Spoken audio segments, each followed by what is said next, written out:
என் ஹஸ்பண்டோட கைகள் கட்டப்பட்டிருந்தது என்னை ரேப் பண்ணும்போது அப்படின்னு இந்த ஸ்பெயின் பெண்மணி சொன்ன இந்த கதறல் ஸ்டேட்மெண்ட் இன்னைக்கு உலகம் பூரா ஒழிச்சுக்கிட்டு இருக்கு. வேர்ல்டு ஃபோரம்ல இந்தியாவோட மானம் காற்றுல பறக்கப்பட்டு இருக்குங்கிறது உண்மை. அண்ட் அதை விட ரொம்ப இம்பார்ட்டன்டான விஷயம், மக்கள் நம்மள கொஞ்சம் கூட எம்பத்தி இல்லாத, மனச்சாட்சி இல்லாத மனிதர்களா நம்மளை பாக்குறாங்கிறது உண்மை.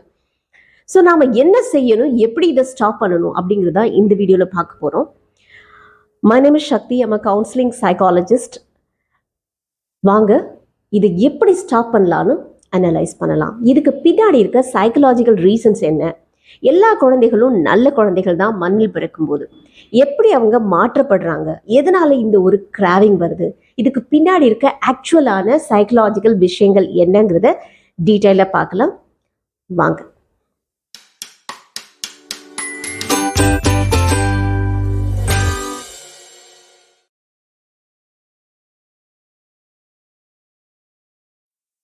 இதுக்கு முக்கியமான ஒரு ரீசன் என்னன்னா, சைக்கலாஜிக்கலாக அவங்களுக்குள்ள இருக்க ஒரு கிராவிங் ஃபார் பவர்.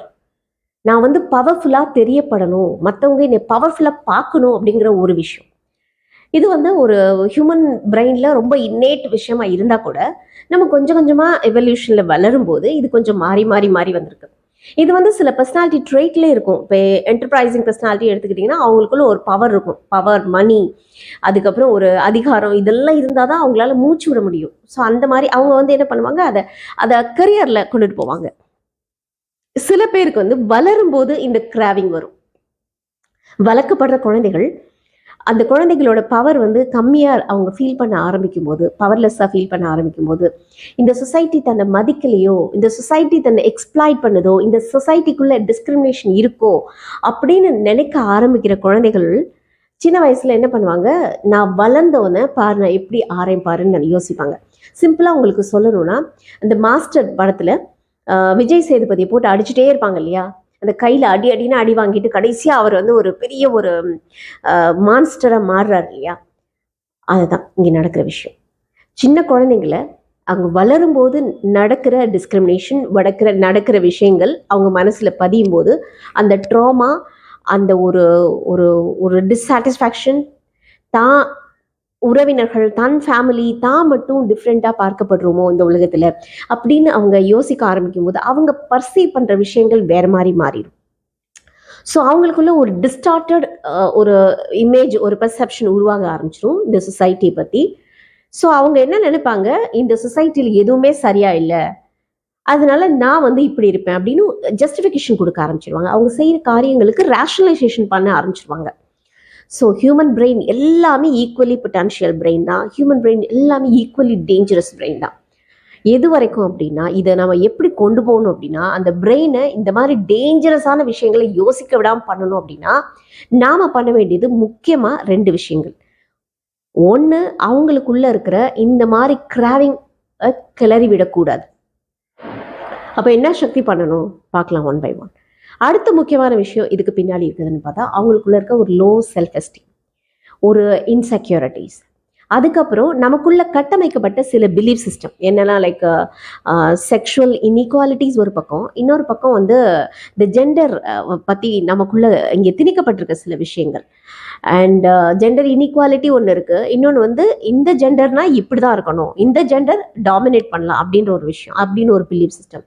இன்னொரு பிலீஃப் சிஸ்டம் என்னன்னா, டிசிப்ளினா நீ இருக்க அப்படின்னா நீ கண்ட்ரோல் பண்ணிக்கணும் உன்னோட எல்லா விஷயங்களையும் அப்படின்னு ஒரு ஒரு ஒரு தப்பான ஒரு பிலீஃப் சிஸ்டத்தை கனெக்ட் பண்ணி வச்சிருக்காங்க. ஆக்சுவலாக நம்மளோட உணர்ச்சிகளை கண்ட்ரோல் பண்ணக்கூடாது. கண்ட்ரோல் பண்ணீங்கன்னா இன்னும் அதிகமாக நீங்கள் அந்த அப்சஷனுக்குள்ளே போய் மாட்டிக்குவீங்க. அதை எப்படி நேவிகேட் பண்ணணும்னு தான் நம்ம கற்றுக் கொடுக்கணும் குழந்தைங்களுக்கு.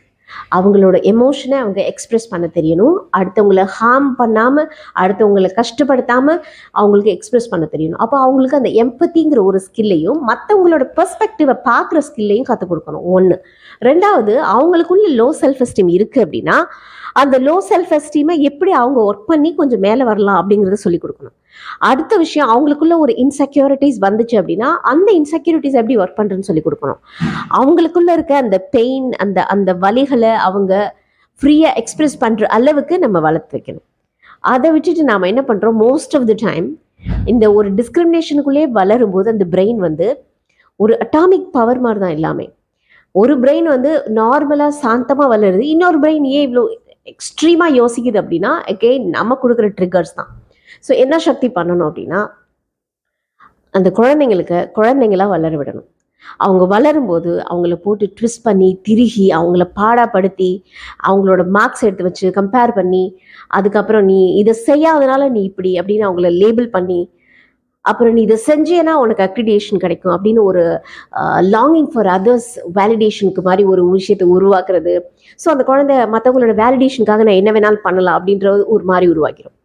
இன்னொரு குழந்தை என்ன பண்ணும், அந்த குழந்தை வந்து நான் வந்து பவர்ஃபுல்லாக ஃபீல் பண்ணணும் அப்படின்னா மற்றவங்க கைத்தட்டினா தான் நான் ஃபீல் பண்ண முடியும் அப்படின்னு சொல்லிட்டு அந்த குழந்தை அப்படி டிபெண்ட் ஆயிடும்.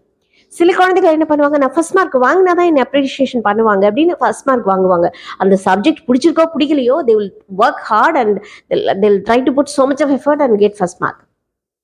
ஏன் அப்படின்னு கேட்டால் அந்த சப்ஜெக்ட் பிடிச்சதுனால இல்லை, எனக்கு அந்த பவர் வேணும் அப்படிங்கிறது. ஸோ அந்த பவர் அப்படிங்கிற ஒரு விஷயம் ஹியூமன் பிரெயினுக்குள்ள காலங்காலமாக இருக்குது ஆக்சுவலாக. ஆனால் இந்த பவரை நம்ம எப்படி காமிக்க போகிறோம், எதை வச்சு நம்ம ஃபுல்ஃபில் பண்ணிக்க போகிறோம் அப்படிங்கிறது தான் நம்மளோட பிஹேவியரையும் நம்மளோட அந்த தாட் பேட்டர்னையும் டிசைட் பண்ணுது. நம்ம சூஸ் பண்ணுற இப்போ இந்த பசங்க சூஸ் பண்ண வழிகள் பார்த்தீங்கன்னா, இந்த 7 பேர் வந்து இந்த கேங் ரேப் பண்ணுறது ஃபர்ஸ்ட் டைம் இவங்க பண்ணியிருக்குது. இந்த கேங் ரேப்பில் இவங்க இன்வால்வ் ஆனதுக்கு முக்கியமான ரீசன் என்னன்னு பார்த்தீங்கன்னா, ஒன்று வந்து தன்னோட பவர் அங்கே காமிக்கிறது. ஏன்னா அந்த விக்டிம் வந்து வல்னரபிளா இருக்கும்போது தான் வந்து ரொம்ப பவர்ஃபுல்லா ஃபீல் பண்ற மாதிரி ஒரு சைக்கலாஜிக்கல் பிஹேவியர். இது ஒரு சைக்கலாஜிக்கல் பிஹேவியர். ஸோ எங்கெல்லாம் வந்து ஒரு வல்னரபிள் பீப்புள் இருக்காங்களோ அங்கே வந்து தன்னை வந்து பவர்ஃபுல்லாக காமிச்சிக்கிறது. சாதாரணமாக அவங்க மற்றவங்க கிட்ட இப்படிலாம் பேசக்கூட முடியாது, கிட்ட கூட போக முடியாது. ஆனால் இங்கே 2 பேர் தனியாக வந்திருக்காங்க, ஸ்பெயின்லேருந்து வந்திருக்காங்க. ஓகே, டூரிஸ்ட் வந்திருக்காங்க. அவங்க வந்து ஒரு டென்ட் போட்டு அங்கே தங்கியிருக்காங்க. ஆனால் அவங்கள போயிட்டு அந்த ஹஸ்பண்டை கட்டி போட்டுட்டு அந்த பொண்ணை இவ்வளோ கஷ்டப்படுத்தியிருக்காங்க. இதில் இப்போ அரெஸ்ட் பண்ணியிருக்காங்க 3 பேர். ஆனால் போலீஸ் ஆஃபீஸர்ஸ் என்ன சொல்கிறாங்க, இவங்க எல்லாருமே ஃபர்ஸ்ட் டைம் அஃபெண்டர்ஸ் அப்படின்னு சொல்கிறாங்க.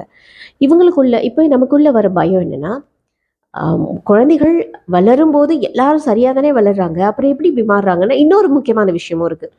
யாராவது பெண்கள் இவங்களை அது உதாசீனப்படுத்தியிருக்காங்களோ, இல்லை யாராவது பெண்கள் இவங்களை ஏமாற்றி இருந்தா, இல்லை யாராவது பெண்கள் இவங்களை நீ வந்து ரொம்ப ஒரு ரிஜெக்ஷன் பண்ணியோ இல்லை அவமானப்படுத்தியிருந்தா அந்த கோவத்தை மற்ற பெண்கள் மேலே காமிக்கிறது, இல்லை ஒரு ஜென்ரலைசேஷன் பண்ணிக்கிறது, பெண்கள் எல்லாமே இப்படிதான் அப்படின்னு.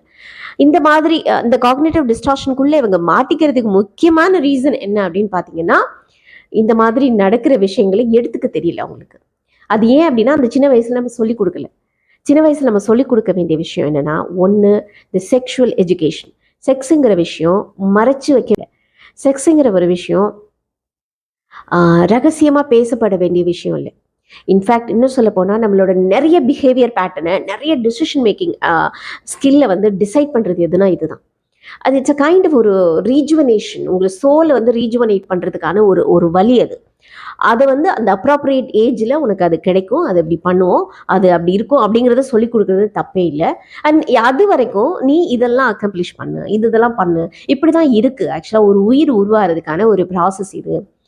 இது மாதிரி அவங்களுக்கு ஜென்ரலைஸ்டாக அந்த சயின்டிஃபிக் விஷயங்களை சொல்லிக் கொடுக்கும்போது, நேச்சுரலாக இதுதான் அப்படின்ற ஃபேக்டை சொல்லிக் கொடுக்கும்போது அந்த குழந்தைக்குள்ள வந்து அவ்வளோ கிராவிங் ஒன்று இருக்காது. ஆனால் இதை செய்யாத, இதை பார்க்கக்கூடாது, இதை பேசக்கூடாது அப்படின்னு சொல்லும்போது உலகம் பூரா நீங்கள் செக் பண்ணி பாருங்கள்.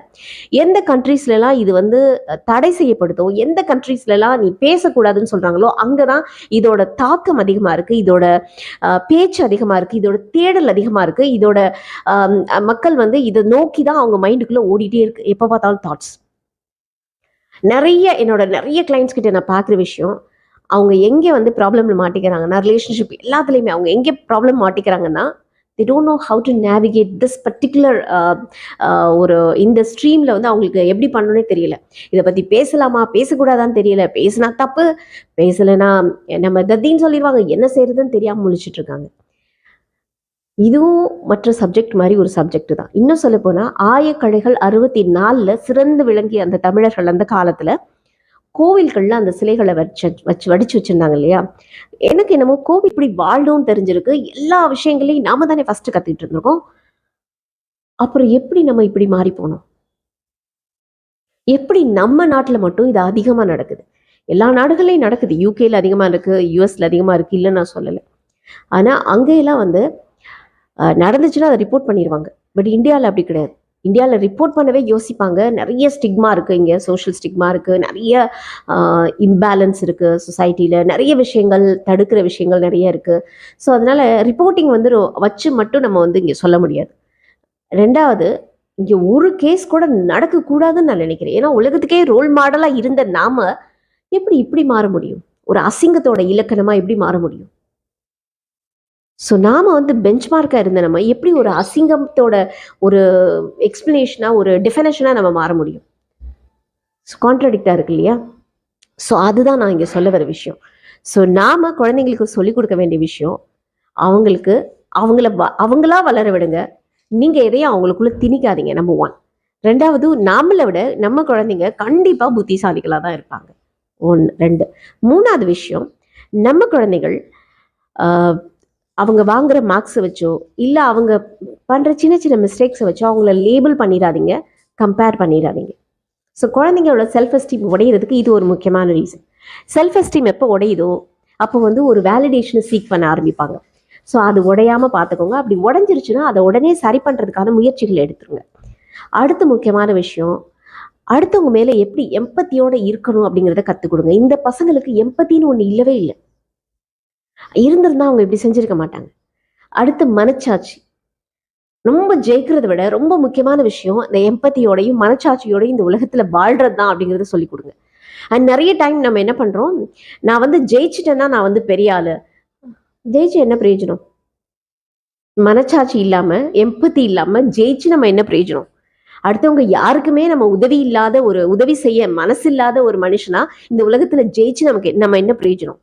எலன் மஸ்க் எடுத்துக்கோங்க. ஒரு காலத்துல இவர் பண்ற அந்த சிப் ஸ்டோரி, நம்ம டாபிக் டீரைல் ஆக வேண்டாம். ஸோ இங்கே சொல்ல வந்த விஷயம் இதுதான். உங்க குழந்தைகளை வளர்க்கும் போது அது ஒரு பூ மாதிரி அவங்களோட மனசு ரொம்ப டெலிகேட்டா இருக்கும்.